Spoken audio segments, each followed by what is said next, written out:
Hello, Capricorn, Sun, Moon, Rising, and Venus signs. Kamusta po kayo? Sana po ay nasa mabuti kayong kalagayan. Welcome back po sa Star Tarot. Kung bago kayo dito, welcome na welcome din kayo. Thank you po sa inyong suporta. I truly appreciate it and God bless you all. Tignan natin ang mga messages ninyo. Capricorn, retirement. Ayan, maaaring yung iba sa inyo dito, maaaring magre-retire na ngayon, no, or in the next few days or weeks. Maaari din naman na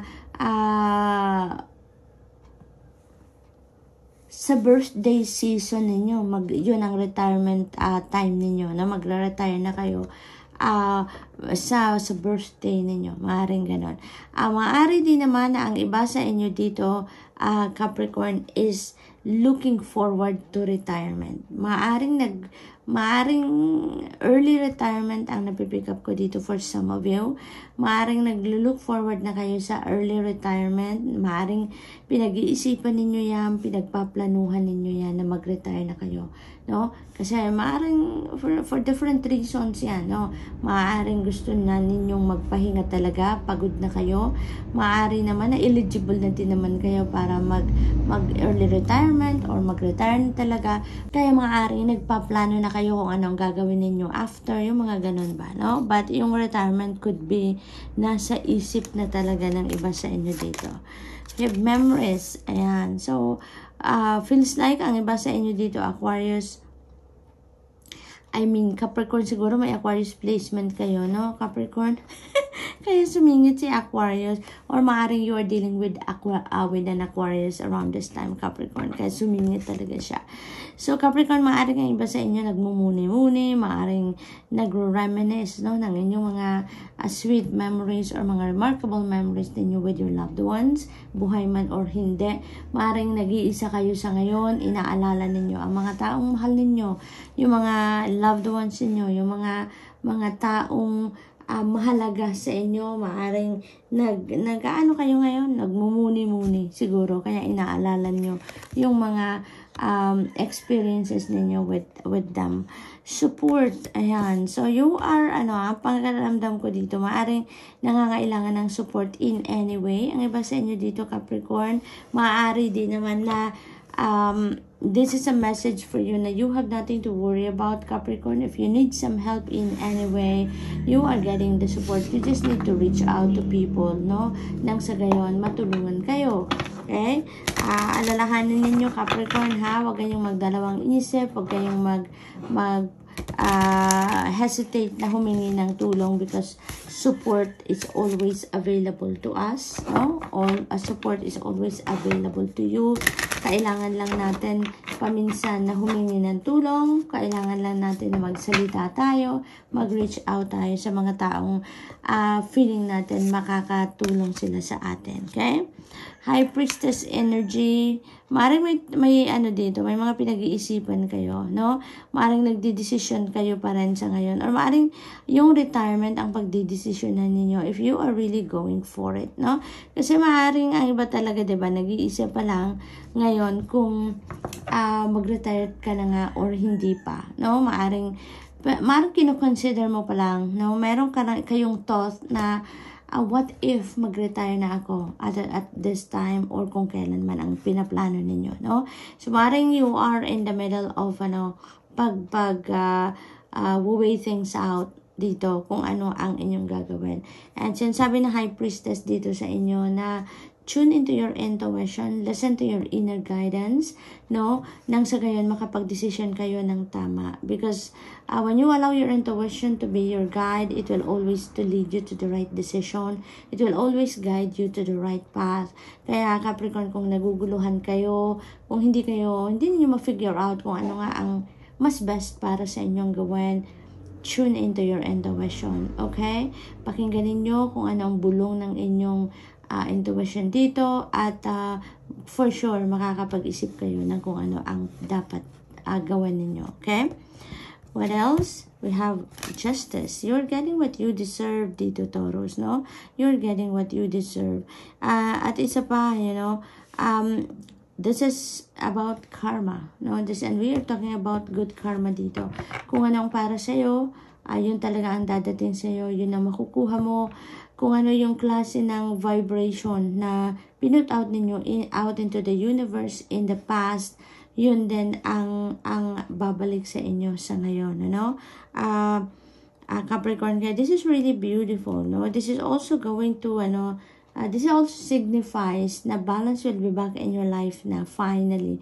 May babalik mo na ang balanse sa sarili mo, mabibigyan mo na ng oras ang dapat bigyan ng oras, mabibigyan mo na ng kaukulang atensyon ang mga bagay na maaring na-neglect mo in the past, maaring ganon. Kaya, na ngayon, mas magiging maayos na, order will be back, system will be back, and magiging maayos na din ang lahat, no? We have 6 of Wands. Napakaganda. Merong tagumpay dito, no? Victory. And this is sweet victory. This is napaka-sweet na tagumpay. Because it feels like this is about trabaho and career, no? Or in business then kung meron din kayong negosyo na you are working on it talaga na pagtagumpayan ninyo ang mga bagay na to. So this is very sweet victory for you, Capricorn, because pinaghirapan ninyo to, no? You work hard for this. Kung ano man itong task na to, you work hard for this. Talagang pinag-igihan ninyo ang trabaho ninyo. You were committed, you were dedicated to this one. And finally, mararecognize na yan. Makikita na yung trabaho ninyo, yung performance ninyo, ng mga boss ninyo or ng employer ninyo, and you are going to be rewarded, no? Yung reward na to could be financial reward, no? Maaring mabigyan kayo dito ng bonus, malaki-laki yung bonus, malaking komisyon, malaking tip, whatever this is, no? Basta meron ditong kaperahan na maaring maibigay sa inyong extra, no? This could also be for others of you, maaring ma-promote kayo, mabigyan kayo ng pay raise, mga ganon din ang sitwasyon dito, no? Or mailagay kayo sa isang magandang posisyon, sa isang mabigyan kayo ng isang magandang posisyon sa trabaho. So, congrats and good luck.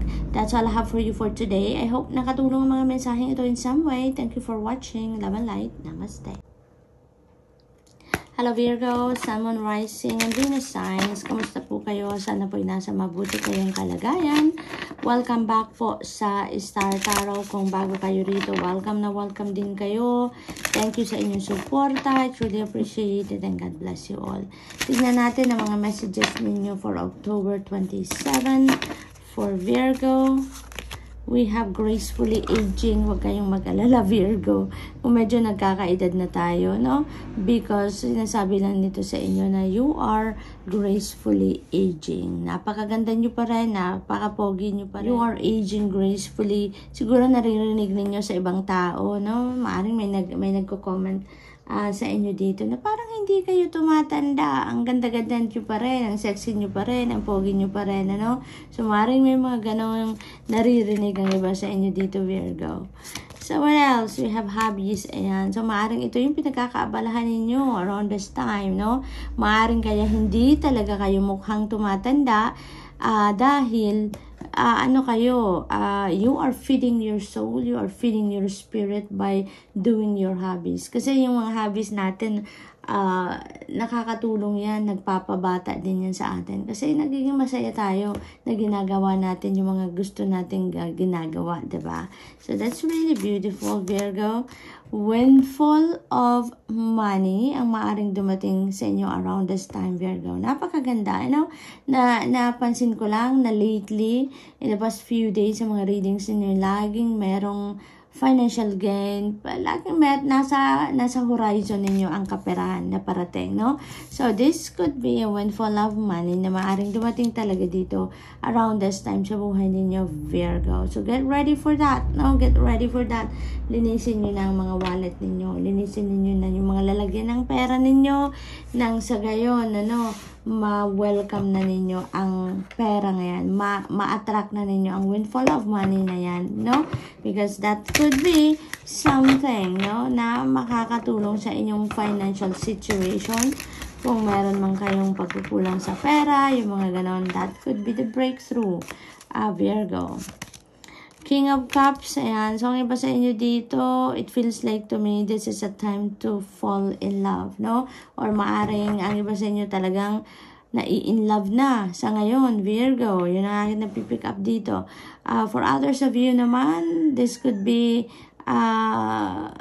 siguro may mga manliligaw ang iba sa inyo dito, no? Na medyo matured na, no? Maaari din ganun. Or maybe you are dealing with someone na matured na, or someone very intuitive, very sensitive, and very supportive, yung mga ganon, no? Maaari din around this time, Virgo, no? Sinasabi ng King of Cups dito na now is also the time na you are, your psychic abilities are on point, your psychic abilities are very strong sa ngayon. So, maaring may mga ganong ganapang iba sa inyo dito, and take advantage of that, no? Na ganyang kalakas ang inyong mga radar. Gamitin ninyo yan to your advantage. Pakinggan ninyo ang inyong mga gut instinct, yung inner voice ninyo, yung mga ganon, ano. Kasi maaring kailangan ninyo ngayon ng divine guidance. Kaya pinapadalhan siguro kayo ngayon ng mga intuitive messages, no? To guide you. We have opportunities coming in dito, Virgo. Merong offer sa inyo of an opportunity na maaaring sa iba't ibang parte ng buhay ninyo, depende sa inyong sitwasyon. But, you know what, maybe hindi ninyo napapansin yan. Maybe you are focusing on something else, no, but not that opportunity na kumakatok sa inyo. So, this is a wake-up call for you, no, Virgo, na may ganong sitwasyon, to open your eyes and look around, no? Dahil baka maaaring merong kumakatok na sa inyong opportunity dyan and hindi ninyo mapansin because you are just focused on other things or other activities na kung ano man ang pinagkakaabalahan ninyo sa ngayon, kaya hindi ninyo ito napapansin. But definitely, there is an opportunity dito sa inyo, no? So, what else? We have 7 of Wands. Ayan, Virgo. May mga taong, it feels like to me, may mga taong naiinggit sa inyo dito. Siguro dahil maswerte kayo, no? Maaring may mga nanliligaw kayo sa inyo sa ngayon. Kahit nagkakaedad na kayo, nagkakaedad kayo at lalo kayong gumaganda, lalo kayong nagiging smart, lalo kayong nagiging pogi, yung mga ganun. Kasi siguro may mga taong naiinggit sa inyo, may mga financial blessings pa kayong dumadating, may mga opportunities. You are blessed, no, Virgo? In other words, you are blessed. Kaya siguro may mga tao sa paligid ninyo na hindi natutuwa. Alam mo yun, may ganyan talaga, natural yun normal yun sa buhay natin, na mayroong mga taong nakaka-appreciate or nakikipag-celebrate sa mga winnings natin, sa mga success natin. There are also people na hindi rin natutuwa na nagiging maganda ang buhay natin or nagiging masagana tayo, yung mga ganun, ano? And maybe, no, there are some people na ganon ang sitwasyon, no, sa paligid ninyo, na hindi nila na-appreciate or hindi nila nagugustuhan kung ano ang success na natatanggap ninyo sa ngayon. Kaya, be careful with those people, no? Dahil malakas ngayon ang inyong radar, napakalakas ng inyong intuitive abilities, ngayon, use that para maramdaman ninyo kung sino ang mga taong ganon, no? If those people ay nasa inyong paligid, you will notice that, no? Notice that na if there's something off-key with the person around you, iwasan nyo na lang, Virgo. Don't share anything. Don't share, lalo-lalo na kung ano yung mga successes ninyo, yung mga detalye sa buhay ninyo, mga dreams ninyo. Don't share that with those kind of people because you never know kung ano ang pwede nilang gawin sa'yo, pagplanuhan ka, isabotage ka, yung mga ganun. So, ano mo yan, iwasan mo ang mga taong ganyan, ano? Para nang sa ganyan, wala silang impormasyon na makukuha from you that they can use against you then, no, Virgo? So, ayan, be careful, mag-ingat kayo, be vigilant, no? And be a keen observer. So, Virgo, that's all I have for you for today. I hope nakatulong ang mga mensahe ito in some way. Thank you for watching. Love and light. Namaste. Hello Taurus, Sun, Moon, Rising, Venus signs. Kamusta po kayo? Sana po nasa mabuti kayong kalagayan. Welcome back po sa Star Tarot. And kung bago kayo rito, welcome na welcome kayo. Thank you po sa inyong suporta. I truly appreciate it and God bless you all. Tignan natin ang mga messages ninyo for October 27, for Taurus, we have parental care. Ayan, maaring ang iba sa inyo hands-on, no? Sa pagiging parent ninyo, maaring you are doing everything talaga sa pangangalaga ng inyong mga bata, ng inyong mga anak, sorry, Taurus. So, maaring ganun din. It could also be, no, na you are taking care of your parents. Maaring meron kayong kasamang magulang ninyo at inaalagaan ninyo. Kayo din yung punong abala sa pag-aalaga sa kanila. So, maari din ganun ang ganap dito. Maging totoo din kayo sa inyong sarili, Taurus. Maaring you are not comfortable in your own skin, no? Maaring may mga parte ng sarili ninyo na hindi pa ninyo na i-embrace talaga fully, hindi ninyo natatanggap entirely, maaring ganun because maaring nahihiya kayo, ikanahihiya nyo yan na parte ng sarili ninyo, or maybe you are you are not proud of it, maaring ganun, or you are, alam mo yun, yung nasishy lang talaga kayo, so maaring ganun ang ganap. But you know what, iniimbitahan kayo dito na be true to you, be authentic, no? Ilabas niyo ang inyong authentic self, nang sa gayon mas malaya kayong ma-express niyo ang iyong sarili. Pag may freedom kayo to express yourself, ipakita ninyo ang inyong true beauty, kung ano talaga ang tunay na kayo, that's very liberating, no? That's very liberating, and mas nakakatuwa, mas matutuwa kayo. You will be filled with joy sa sarili ninyo because wala na kayong maitatago, wala na kayong itatago, or wala na kayong dapat na ikahiya or whatsoever, no? Taurus, to be true to yourself. Ayan. And maybe that is a big decision for you na kailangan ninyong gawin, no? Kasi maaring for the longest time, hindi nyo talaga yan mailabas. Hindi ninyo, wala kayong lakas ng loob na ipakita kung ano ang totoong kayo, yung buong buo nun yung pagkatao, maaring ganon. And maybe now maaring din na kino-consider ninyong gawin yon, pero mas malakas siguro yung nararamdaman ninyo na hindi pa rin or hindi talaga, no? Maaring ganon. So maybe that is the decision that you need to make right now, no, Taurus? So maaring yun ang kino-consider ninyo. You're still weighing things out siguro. And maaari din ang iba sa inyo dito, there is an important decision na kailangan ninyong gawin, no, sa buhay ninyo. If you're going to move on with your life, if you're going to move forward, or ano na ang inyong gagawin. What is next for you, no? So maaaring ganon. That could be decision linked sa inyong money, career, and finances. Maaari din naman yan sa relationships, no? Maaaring ganon. Page of Swords, ayan. You know what? Ang mga decision making na to na kailangan ninyong gawin, you know, it feels like to me na malilinawan na din kayo, and you would be able to make a decision right now, no? Kasi sa Page of Swords, may hatid dito na balita sa inyo, no? There is an information coming in, maaaring balita yan, impormasyon, detalye, whatever it is, no, na makakatulong sa inyo para malinawan ang inyong kaisipan, nang sa gayon it will allow you to make a decision right now, no? So, ayun, maraming parating na balita. Maaari din na yan ang hinihintay talaga ninyo, or maaari talaga din na yun din ang ginagather ninyong information talaga, nang sa gayon makapag-decision na kayo. So maaring ganun, and it's coming right now. We have the star energy, napakaganda. You are definitely moving forward with your life dito. So it feels like to me na ang decision na to na gagawin ninyo, parang ito lang yung nakakapag sagabal, no, sa pag-move forward ninyo sa buhay. Maaaring ito talaga yung hinihintay ninyo para umusad na kayo, magawa na ninyo kung ano man yung mga nararapat ninyong gawin in order to move forward, no?